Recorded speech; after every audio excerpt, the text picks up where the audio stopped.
All right, friends, it is officially 9:25, so we're going to get this thing started. A couple pieces of housekeeping for those of you who are here. If you don't know who I am, my name is Eric Hultgren. I'm the Director of Social Media and Content Marketing for the Mlive Media Group, and today we're going to be talking about consumer behavior, creativity, how to build content at scale, and then I promise I'm going to answer all of your questions. At the very end of this presentation is all of my contact information. I'll keep it up there so you guys can take a screen cap if you want to ask me any questions. Put the questions in the chat. I'm not currently looking at the chat, but I will when I'm done. And the deck, if you would like the deck at the end of that, just send me an email and I will send you a copy of this deck. So we're here. It's Saturday morning. Let's go. Here's where we feel like it's fine. But I want to share you Belsky. If you know, Belsky is currently part of Adobe, the creative suite company, and a company he created called Behance, and he's creativity. And he said this 2 weeks at a keynote at Adobe about creativity, about it surviving through tough times, and in fact is inspired by it.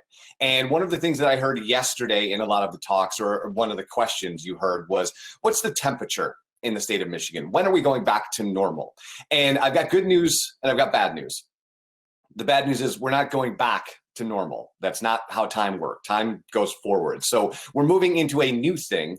And the thing about this state and the thing about these conversations that I love is the general temperature, if you will, is people want to figure out how to navigate through this. There is no, there is a lament, I think, that's going through all of this, but by and large, we want to talk about the work to be done, which we will at the end of all of this. So what this has done, my friends, is if we go through June of 2020, you've seen that, and you guys have experienced this. Just about every segment in the United States in some sort of commerce has seen a decline, except for entertainment and probably medical. What that did is somebody who is much more comfortable being at home, even right now. And as you're seeing cases pop up and accelerate, makes a lot of sense. And what we would is the distribution law of innovation. So people on the front end of that model that looks like a bell curve, they're the people that are going out to movies on October 9th. They're coming to your event when you've got 25% capacity. But when we're creating content, we'll talk about this over the next hour. When we're creating content, we have to keep all of those people in mind. We want to tell we're open for business. We are doing it. We come to our thing.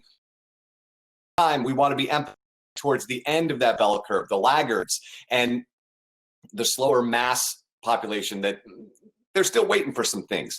We want to be confident that we can talk to them as well and get them to feel more comfortable, because as the laggards get told again and again, more comfortable and start to show up.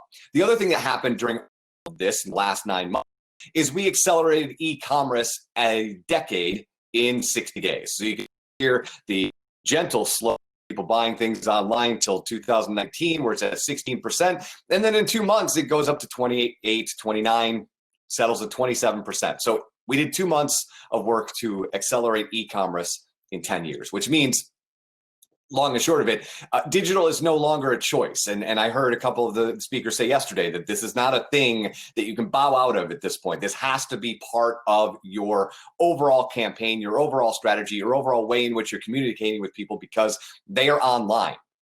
And we've all had to pivot, you know, and we're at this point 9 months in where we've had signs that we used Sharpie markers on to say, wear a mask before we enter. And we might be thinking about, do we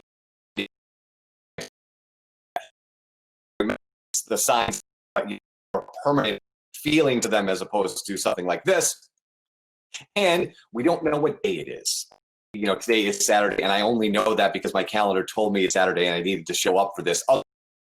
I don't typically know, right? We're in this thing that Instagram's calling Blur's Day, and Whole Foods, they get us, right? Especially this week.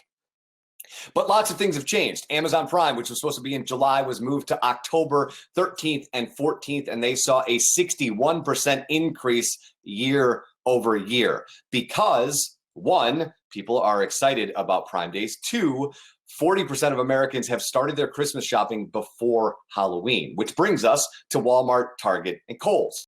The process of hiring 250,000 employees for fourth. holiday shopping. And you're thinking to yourself, Eric, I know they do this every year. And you were right, except for this, that 200,000 human beings, they're hiring for distribution centers because people are getting their things delivered to their home. That homebody economy has changed everything. Peloton, who last year in December lost 1.4 billion with a B dollars in evaluation because of this Black Mirror episode they put out as a commercial, saw a 66% increase as gyms closed down. FedEx now has delivery robots for contactless delivery. Pepsi decided we needed a sleeping soda. At the same time, Coke decided we no longer needed Tab. McDonald's got into the branded meal game. Now, they have done one other branded meal prior to what you're looking at, which is the Travis Scott meal in the 90s with Michael Jordan in the Chicagoland area. Prior to that, they had never done it. This was the first nationwide version that they did. And here's what's fascinating. And I love talking about branding, and I love this case study because Travis Scott, one of the hottest human beings in hip hop, he did a concert in Fortnite in March and April and launched right into this thing. But what you're looking at is Travis Scott's meal if you ordered it at McDonald's. It is a large fry, barbecue sauce, a quarter pounder with bacon, and Sprite. Everything on this menu is available on the menu and has been forever. The quarter pounder, in fact, has been on the menu for 31 years, and they started to run out of the quarter pounder. This tells you story about branding. Like all these that have been sitting on the menu, and then they lumped them together and put Travis Scott's name on it, and they started to run out of quarter pounders. They're doing it again with J Balvin. His meal, very similar. All that are on the menu. They're not inventing anything extra. They're just packaging it differently. Familiar? Right. This is an Oreo McFlurry, a Big Mac with no onion, and a large fry. Same thing. They're starting to run out of Big Macs with this particular meal. The Philadelphia Phillies in the event space, my friends, they obviously couldn't have people at the games. You want your own car yourself.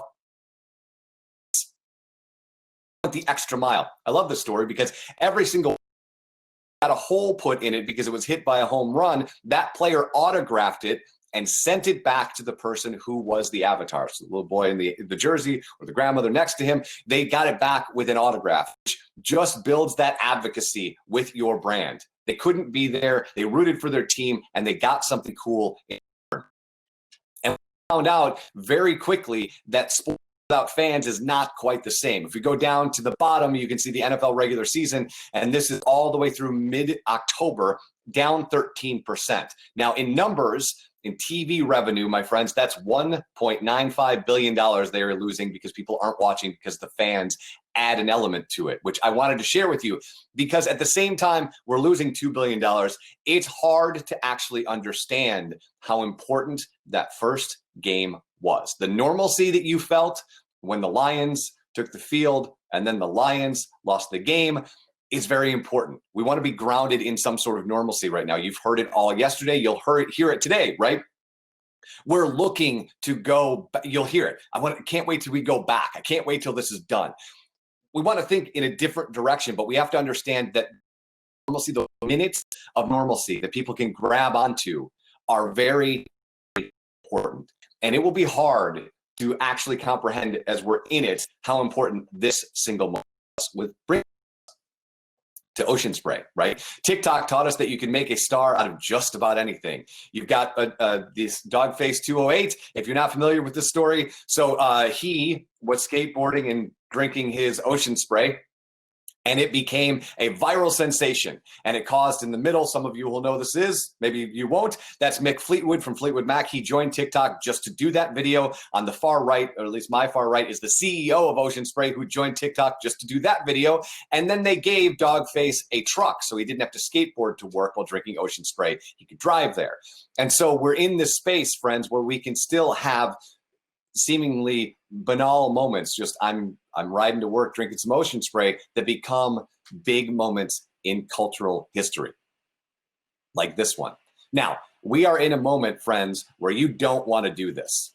And social media Gap didn't want to do this. Somebody thought it was a good idea, and it turned out to blow up in their face. Not the time to interject yourself. This is the time to spread positivity and talk about literally anything else. And that's important because earning trust, this is an Edelman study from literally 2 weeks ago. 70% say trusting a brand is more important than it was in the past. And so if you swing and miss like this, it can cost you a ton. And so we want to talk about trust, and we want to talk about your consumer going with you on the ride as we build the new normal. We build what's next. And to do that, we have to understand a little bit about innovation. So we go to the McKinsey company. In 2016, they surveyed 1,000 C-suite executives. So 1,000 people, huge company, the Forbes 500. And 84% of them said, you know what? Innovation is so important for our growth. It is one of the top things we need to grow as a company into the, remember, this is 2016. Also, that's of 84% said, 94% of them said, we also suck at innovation and making it part of our culture. And when something like this shows up, those chickens come home to roost. Because if you don't have innovation as part of your culture, it's hard to adapt and pivot. And you heard some amazing stories yesterday. I know Lisa and her daughter were talking about what they were doing. I was only able to join a couple of, but we're talking about the ways in which they were pivoting and adapting to what's going on. Part of your culture. They work it out. And I wanted to share some data with you because over the course of these last, we've been surveying our readers about their temperature. You guys asked, what's the temperature of the room? How are people feeling? We surveyed them about wanting to travel. Now, all of these slides wouldn't be applicable for you guys, so I pulled some that you would be interested in. The last one we did was the end of September, early October, and here's some of the interesting data that we discovered. So, does a pledge to safety and or collaborated effort with hotels, attractions, etc., impact your decision to go someplace? The answer is 74% said yes. And they said that because what we know. If they see that you are modeling, you are saying, I'm going to sanitize, I'm going to take temperature, I'm going to do all of this, and then you do them, and they tell the story about how great it is, that gets more people to be interested in your product. So 74% said, if you take that pledge and you do that pledge, we are willing to go along with the ride for you. This is exactly what Socrates would tell you. Number one, not necessarily how to run a business, because that wasn't what he did. But as far as philosophy and winning an argument, these rules apply to what we're doing in social and content. Tell them what we're going to do. The pledge to keep you safe at our events. Do that. And then tell them that you did that, and do that over and over again. One of the things that I tell people a lot is you might get bored of the last part, the telling them what you did, but you have to understand, and I say this often, it's always somebody's first Sunday at church. This is why when you go, you hear this year out, because it's always somebody's first opportunity to brush up against your brand. And so if you're telling the story again, you can introduce them to what you do, how you did it, and that you. Next question. Are you comfortable participating in activities inside this winter? Now, this is where you get sort of a mixed bag. You get somewhat likely, comfortable, avoiding, and with social distance. So 11% are saying no. Everybody else wants to know what you're going to do, and then they're going to join. So 60% have some level of comfort coming back inside, as long as the two things. They understand what you're going to do, and you do that. This is what we call Krulak's Law. It's the person that you pay the least in your organization represents your brand the most. The barista at the coffee shop represents the entire coffee shop. So if that is a bad experience on that barista, that is a reflection of the whole brand. If the person at the gate takes the temperature of 3 people, but not the 4th person, people will pay attention to that and understand that you're not actually doing what you said, and there might be some holes in your level of safety. So they have some level of comfort. If you say what you're going to do, you take a pledge, and then you follow through. It's that diffusion model of innovation, right? The innovators on the left-hand side, the laggards on my right-hand side, and we've got to speak to all of them because the early majority pushes to the late majority, and the late majority can drag some laggards in, but only if you do what you said you were going to do. How comfortable are you being in a group? This is the craziest one, right? And this is the one we're all concerned about. How large is too large right now? You've got a 57-42 here. And so when we're talking about that innovation model, we're right in the middle, where half of that model is like Yeah, I mean, I think I'm okay as long as I feel like we're all doing the right things. But 57% are like, yeah, no, I'm not quite ready for it because it hasn't been modeled yet. We haven't done enough of them to see that it can be done properly or safely in this current environment. And so what have we learned? Well, I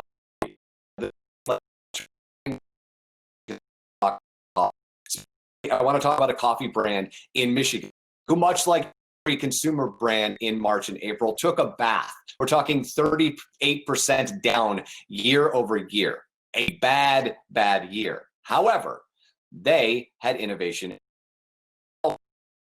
Saying, oh no, everything's on fire. They said, this is now. What's important about this sentence is this is not a forever. This is what we do forever. This is what we do now, right this very second. And then when things change, that's what we do now. And then that's what we do now. And then that's what we do now. And so what happened was, as grocery stores couldn't take the bulk of every Michigander showing up and trying to clear the shelves, we opened up QSR, quick service restaurants. They fall in that category. And they were able to use their innovation to pivot quickly and understand that people morning coffee is a sense of normalcy, and they were comfortable in their car. What happened was they treated the lockdown prison, but as a boot camp, a place for them to learn what they should do when they're able to execute. And they saw huge growth. In the summertime, they were double-digit growth, which is not a coffee time. This is coffee time. In a non-coffee time, they were doing double-digit growth. There's articles that Forbes is writing about them and how they're not by footprint size, and in that universe, footprint is number of restaurants, not in footprint size, but certainly in an apples to apples comparison of year over year sales, they're competing very heavily with Dunkin' Donuts and Starbucks, because they knew that this is what we do now, which of course leads us to subatomic particles, right? I knew you knew that's where we're gonna go. Maybe not this subatomic particle, mostly this subatomic particle. It's called a neutrino. And what I love about a neutrino, there's a lot about this physics that I find fascinating because it's full of magic. It's certainly full of magic. The thing about a neutrino is they're very hard to observe. And when you're able to observe them, they appear to start in one place and move to another without traveling the distance of the middle. Sort of like time warping, right? Or teleporting. That's what these things do. And when I read about neutrinos and the fact that they skip over the middle, it makes me think about fighting. And for the past 25 years, I've been training in the art of Brazilian Jiu-Jitsu. This is not me, maybe one of my favorite gifts on planet Earth. I've been training in Brazilian Jiu-Jitsu. I worked in radio for a number of years, and while I was there, I did a show about the UFC and mixed martial arts. So I've been in this universe for a long time. And I love using the analogy of fighting to talk about business and innovation, because in a fight, there's typically 3 stages. There's this stage where we're feeling each other out, right? This is, think March, April, and May. We're trying to feel out this pandemic. What can we do? What can't we do? And then there's a third phase, which is we're in it, right? Which one of us is better? Which one of us has the better moves? There's a second phase we want to avoid at all costs. That phase is the middle. If you're in the middle, this happens to you. We don't want to be in the middle. We don't want our events to be meh. We don't want our content to be meh. We don't want anything we do to be for everybody. We want the things that we do to be for a specific person doing a specific thing. As Zig Ziglar says, we don't want to be a wandering generality. We want to be a meaningful specific. And so as we're creating content to go across the internet, we don't want things that are in the middle. We don't want to just put up content on Facebook. We don't want the Instagram thing. We want to have a specific purpose for why we are doing it. And so let's quickly talk about social and, according to me, the brief history of time. When all of these things started to be a place where businesses could excel, on the phone, we said we should join all of them. Every time one of them shows up, we should join them, which turns out to be absolutely terrible information, because then you're bad at all of them. And then we decided that content is king, and it is. And then we thought, okay, well, each one of these, and the Edwards talked about this yesterday, each one of these channels has its own unique language. So we can't just take the Facebook page and shove it on Twitter and expect it to work, because they don't speak the same language. And then we started with content calendars. We told everybody, you've got to have a content calendar. And you know what you've got to do? You got to fill that content calendar. Every single day, you've got to do something. And what did we get? We got social channels at large that we're celebrating Cats with Hats days when probably they shouldn't, right? Now, should we have a content calendar? Yes, but we should speak when we have something to say, because consumers aren't wandering the ecosystem looking to be given ads and content about whatever it is that we do every single day. And then we figured out how to measure it. We did something on Facebook. It drove a conversion to ticket sales to our event. Rinse and do that. Thing, which is content dictating. This phrase comes from Stephen Sondheim. If you don't know what Stephen Sondheim is, he is a greatest composer and producer from Broadway ever, if this human being didn't exist. But he does, so now we can debate. But Stephen has these rules of life, and by life he means creating content for Broadway, and one of them that I love is this idea that content dictates form. So what does that mean? Most of us on this call today are doing form dictating content. I'll explain in a second. That looks like if we know Beyonce and we work for Columbia Records that has her sign, and we go to Beyonce and we say, all right, look, it's Christmas time. We need a Christmas song. It needs to be 3 minutes and 11 seconds. It needs to go verse, verse, chorus, bridge, verse, chorus, bridge, bridge, chorus, chorus, chorus, out. And it needs to be in C major. That is form dictating content. You're taking out all of the art. We want content to dictate form. In this area, and the people that are on this call today, you hear a lot of people telling you that you should start a podcast. And podcasts are amazing, but let's do some quick numbers. There are 850,000 podcasts in the United States alone, 31 million episodes floating in the iTunes store. That's a lot of noise. And so if you're not good at podcasts, or the message you're trying to convey isn't great for a podcast, this isn't the thing for you. Content, not everybody should do a podcast. So like this. Thing that we want to say, should it be a billboard? Should it be print? Should it be email? Should it be should it be a piece of video or a photo? Or should it be in our text program that we have so we can contact people? Or to put it another way, the way I operate, I look at it this way. That thing I want on Instagram stories or reels should be on TikTok. Oh, that long form piece, that should probably be on LinkedIn. And then we should put this hot take that I have that rolls on Twitter. And that long form video I'm going to put on Facebook. Content dictating form. What do you have to say, and where should that go? Here's a great example. So when football season starts, we're drinking a lot of beer. And Miller Lite could do a lot of things.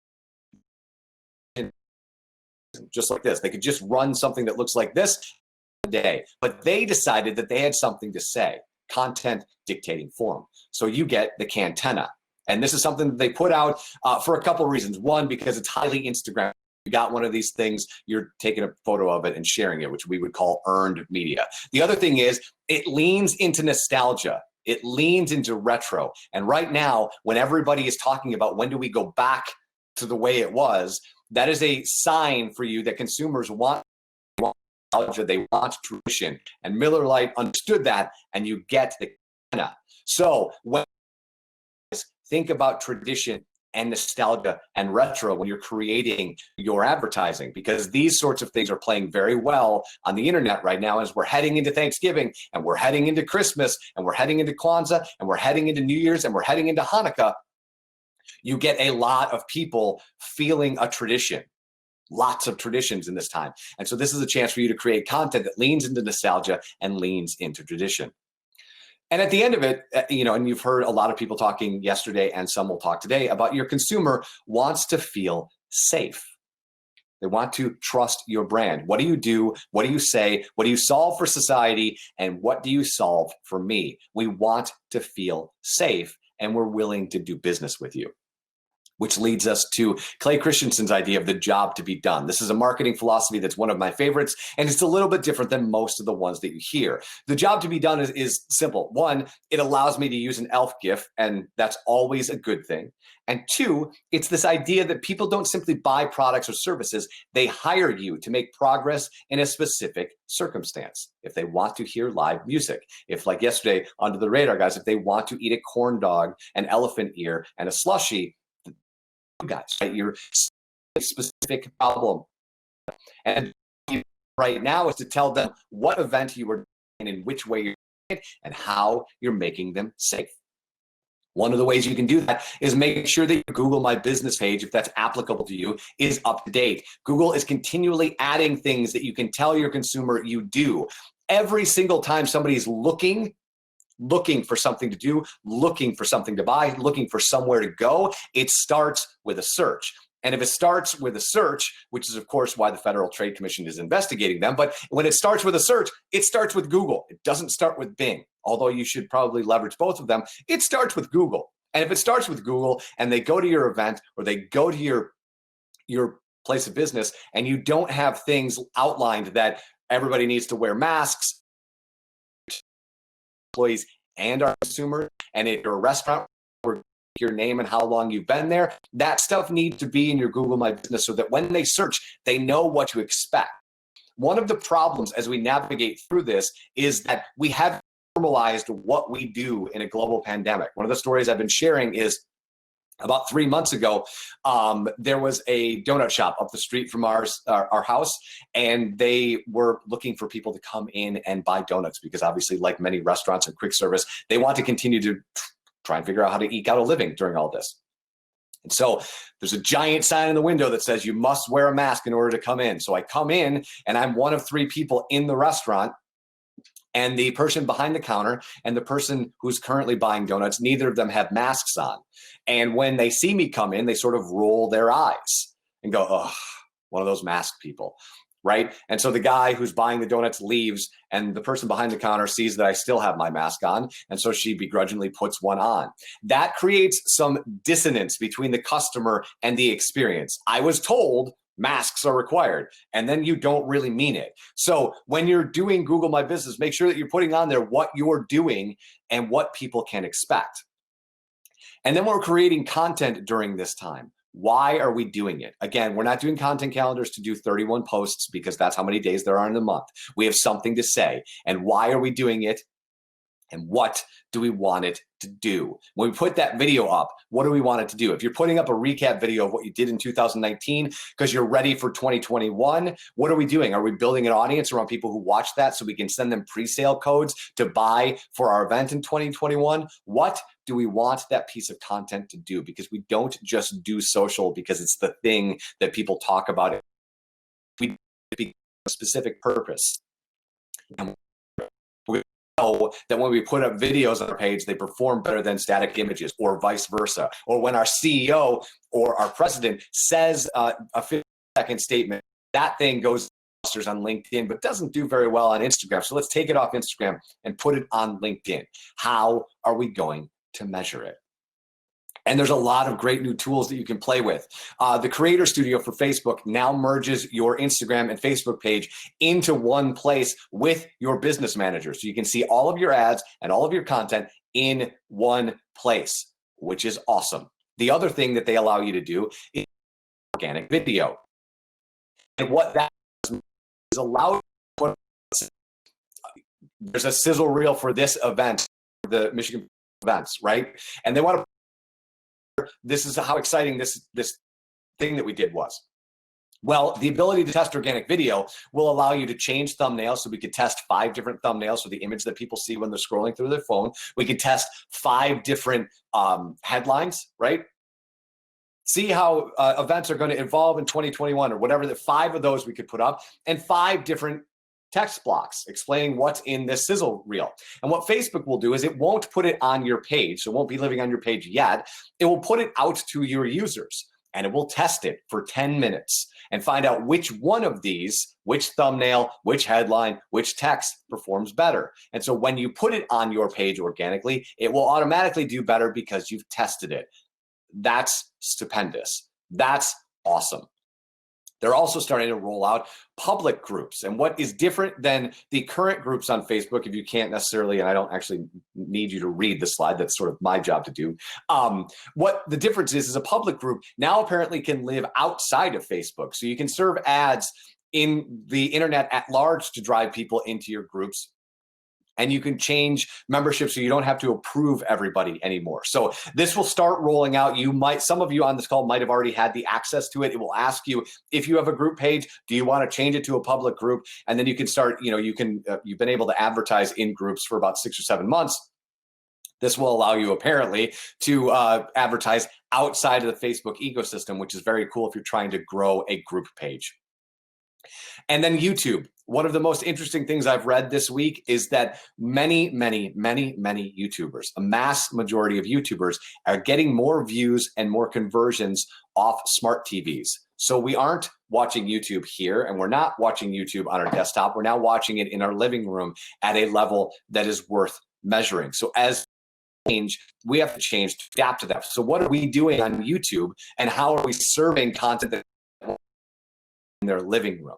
One of the things that happened in the early stages of this pandemic, and I'll use Saturday Night Live as an example, is everybody had to pivot. And what happened was Saturday Night Live wanted to continue to make shows. So how did they have to do it?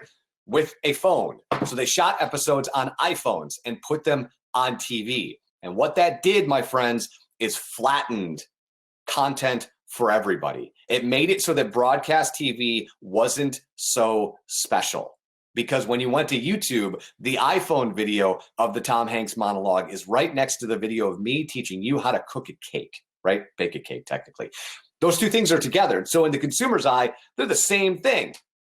And so this is great news for content creators because it lowers this bar. It makes it so that content is way more democratized. It's flatter because we're watching YouTube videos in our living room the same way we would watch what?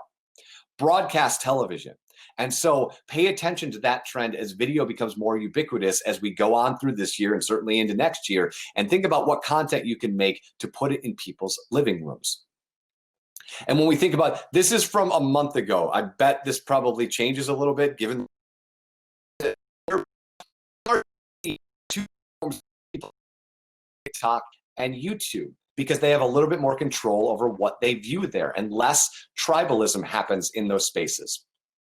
And so quickly, let's talk about TikTok. I am not here to tell you that you need to join TikTok, but I am here to tell you that if you are a marketer who's curious about marketing and curious about consumers, we have to go visit where the consumer is. And right now, the consumer is on TikTok.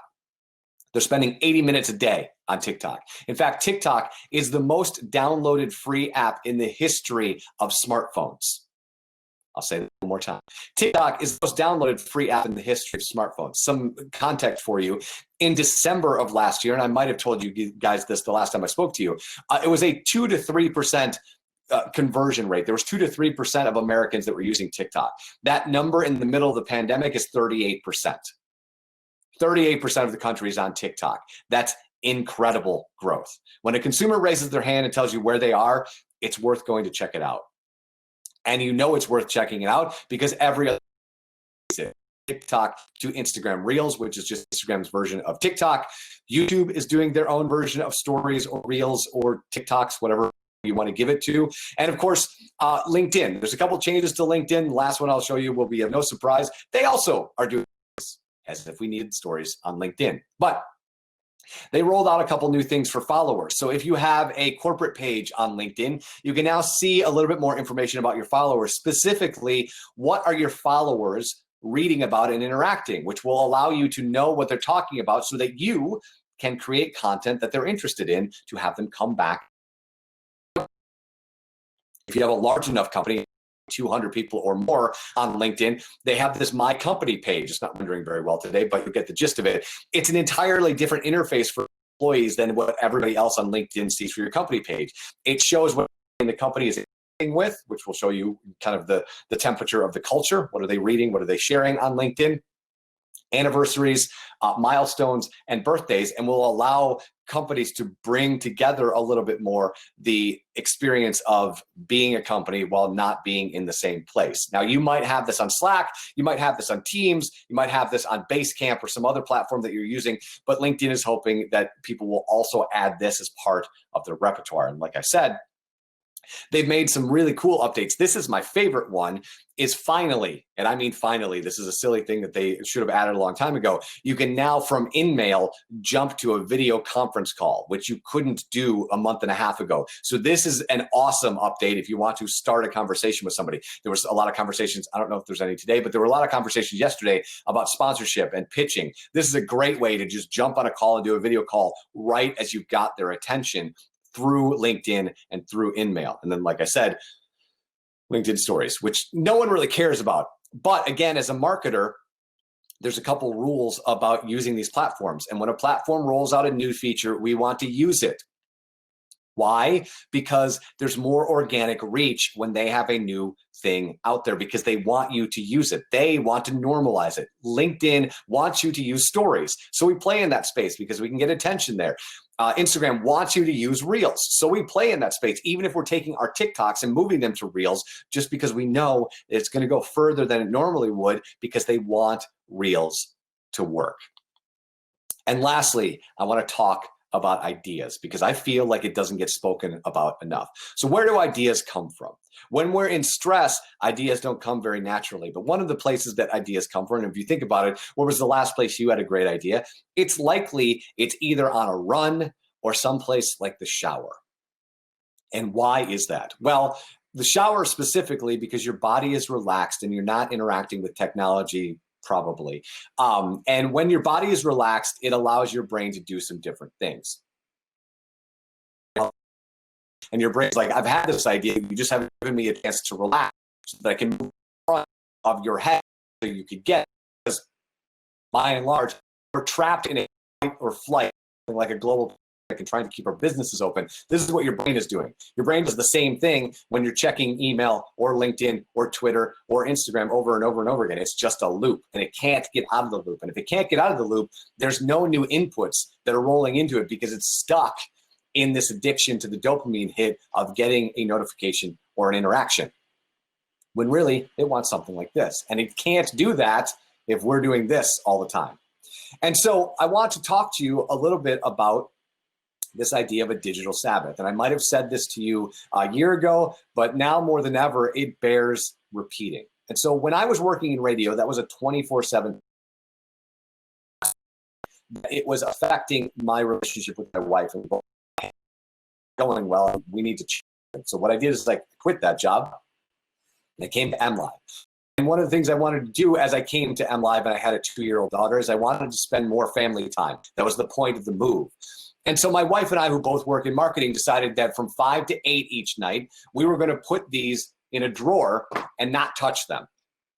And so we would do that. We'd have dinner together. We'd do story time. We'd do bath time. And when my son Jack showed up, we did the same thing, right? So now every night from 5 to 8, we're doing story time, we're having dinner together, we're doing whatever, family time. And then once they go to bed, we can jump back on. But what I found is that when I jumped back on, I didn't want to read. I didn't want to scroll through your content. I wanted to make stuff. I wanted to make videos. I wanted to write pieces. I wanted to do all of that stuff. And so after about 18 months of it, my wife and I were like, well, what if we did a full day?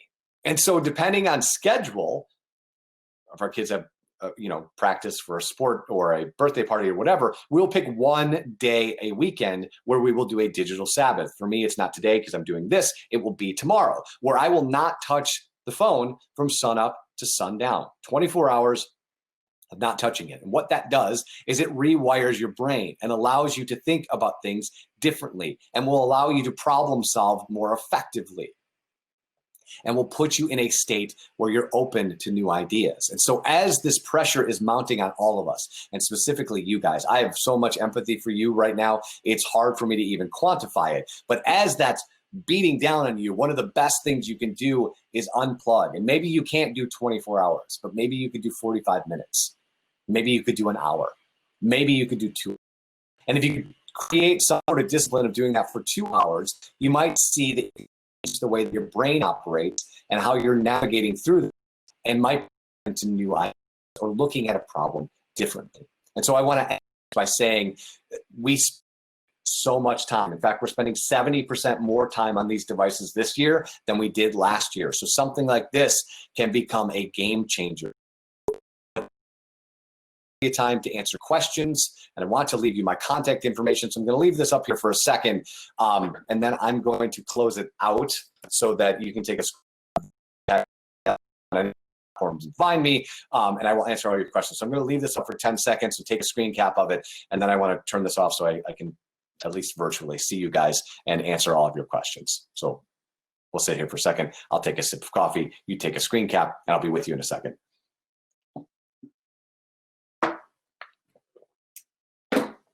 All right. Goodbye to that. And unshare that. And here we are. Okay. All right, guys, do you have any questions?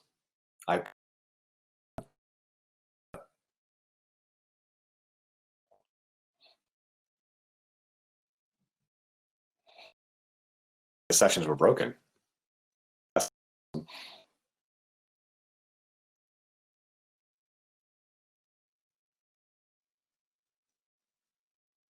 Okay, Karen. So, Laura, I'm getting to you next. I'm going to start with Karen. So the steps between content is king and content calendar. So the point there was when we decided that content is king, and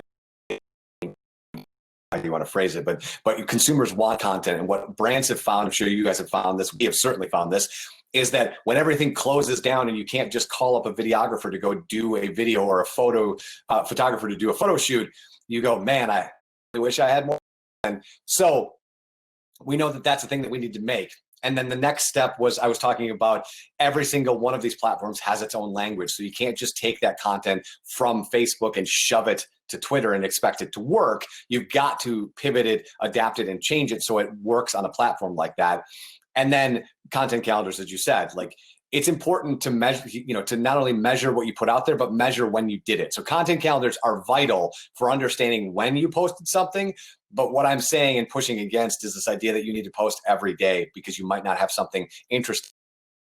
If you think about, like, for those of us who are parents on here, if you got somebody in your life between the ages of 3 and let's say 6, every time mom or dad, let's say 9% of them are actually vital, right? You needed to help them do something. The rest of them is them getting your attention. And sometimes it's because they saw a bug. Sometimes it's because they discovered dirt. Sometimes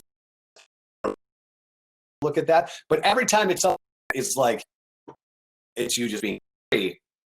It dulls your senses to mom, mom, mom, mom, mom, mom, mom, mom, mom. Your content is the same way. Every time you put up something that's average at best or boring or not exciting, your people who are following you, your followers, become dull to that content. So that's why we want to make sure we have something to say, and then we say it, and then we measure it. Okay, platforms for 50 to 60-year-old women. So here, I'm going to give you 2, because I know you said it was more crafty.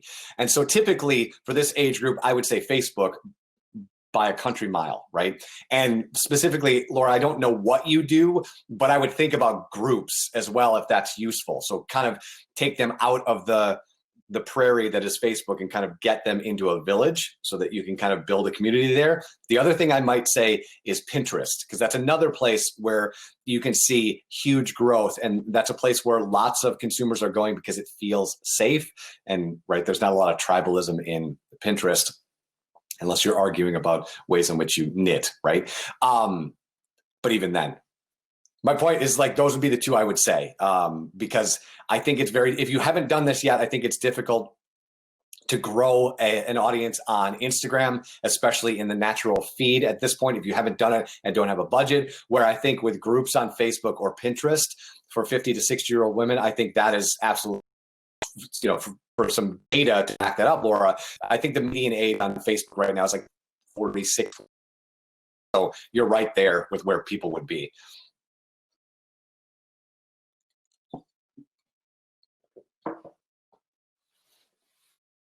And I will stay here as long as you want me to stay here. But if you've got your questions answered and you don't want to stay, you will not hurt my feelings if you want to go get another cup of coffee or go to the bathroom or whatever you want to do. 10:35, so you got some time if you want to bounce. But I'm going to answer all of your questions.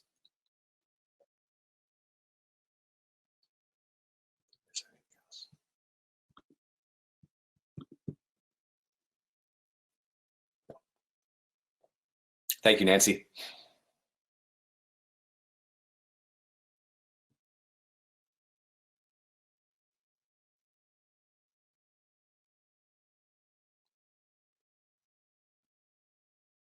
Make sure you guys get outside today, because I was looking at the last 5 years on this day in weather history, and this is the best day that we've had in nearly 7 years. So get outside and enjoy it before we move from one S word, which is sunshine, to the other S word. You're welcome, Laura. I have a toddler. Well, I'm so I think when I brands, mom, mom, mom, mom, mom, mom, mom.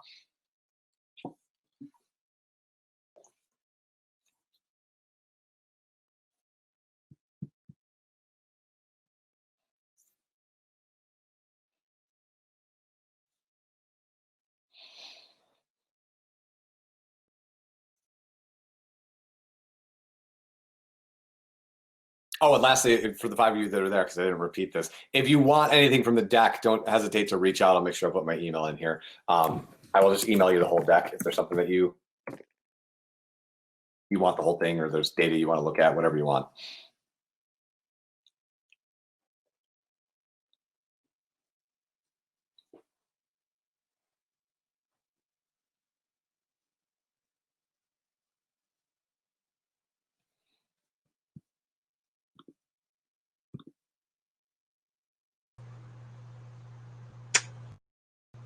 Hi, Eric. This is Denny Henson.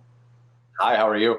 Good. I wanted to just share with you, I loved your idea about the digital fast. That really is true. When you step away from it, then you start to see things a lot differently and you're not quite so pressured. So thanks for sharing that.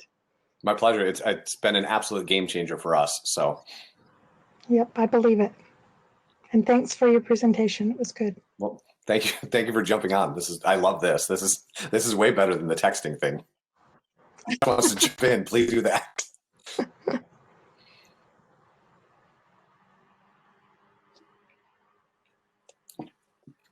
Denny, where are you from? Midland, Michigan.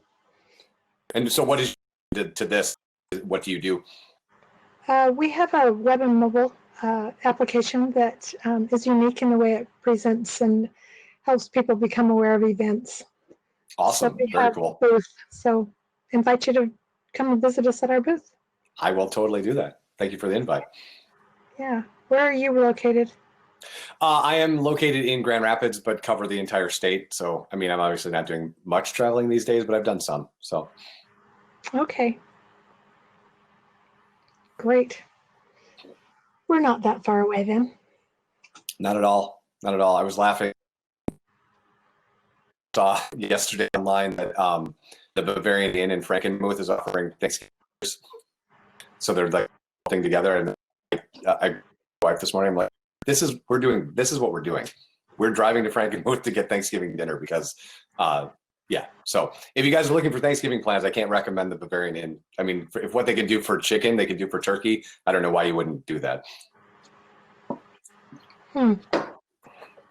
So what are they doing for Thanksgiving? So they're literally doing like prepackaged Thanksgiving dinner. So you drive up to the bakery and they just give you the turkey and the mashed potatoes and all that stuff. So all the stuff that they would do in the Bavarian Inn, they give you to take home and do for Thanksgiving dinner. Oh my goodness. Yeah, which is exciting. Okay, so all that to say, since we're talking about events, what do you think is one of the most effective ways for people to promote events from your experience? What are you seeing is working well? What are some of the challenges?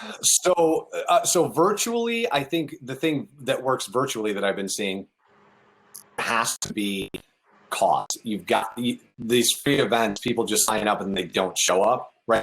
They don't get into the game. So even if it's $1, they've gone through the process of charging for something, so it changes the way that they perceive it. So we've seen with the stuff we've been doing, we've done everything, at least for the Mlive perspective, and even clients that I work with on the other side, is if you have to do free, understand that if 200 people sign up, there's a possibility that only 25 are going to show up to your webinar. But when you charge them, like when you charge for something like this, there's a skin in the game to at least show up. And maybe they don't run through the whole 2-day conference or watch every session.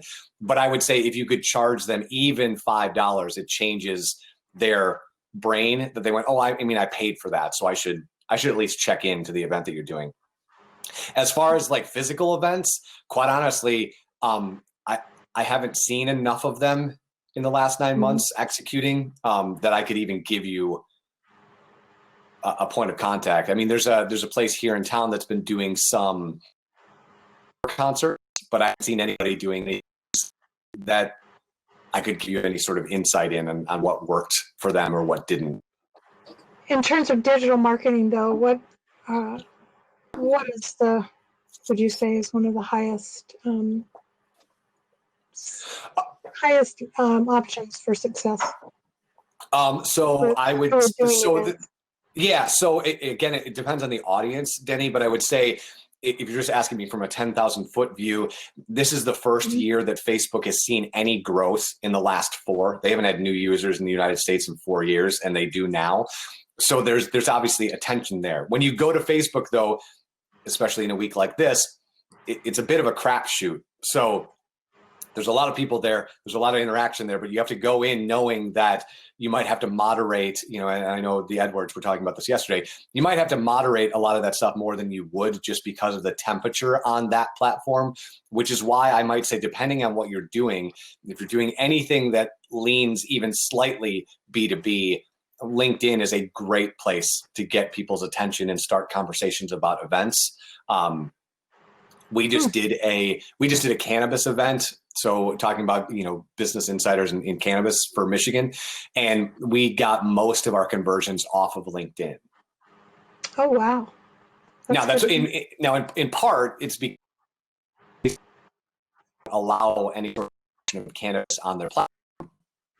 But the other part is, there are people who want to do business on LinkedIn and they're looking for things to join into. And so if you've got piece of content or a great piece of creative that gets people's attention, I would try everything on LinkedIn, especially if you have any sort of professional veneer to it.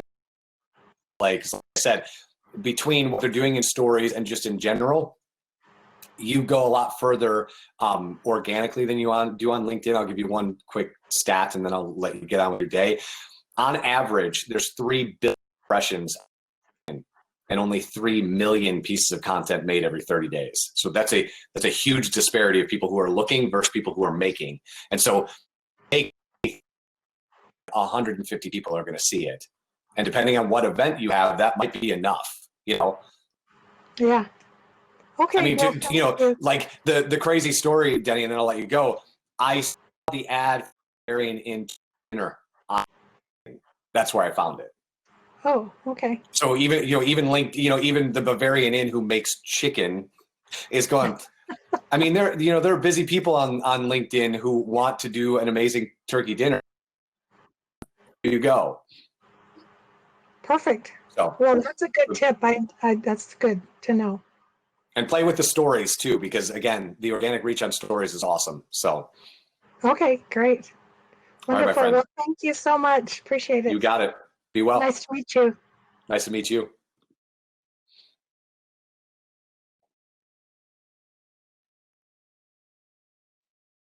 All right, friends. Any other questions? If not, I will leave you on your day.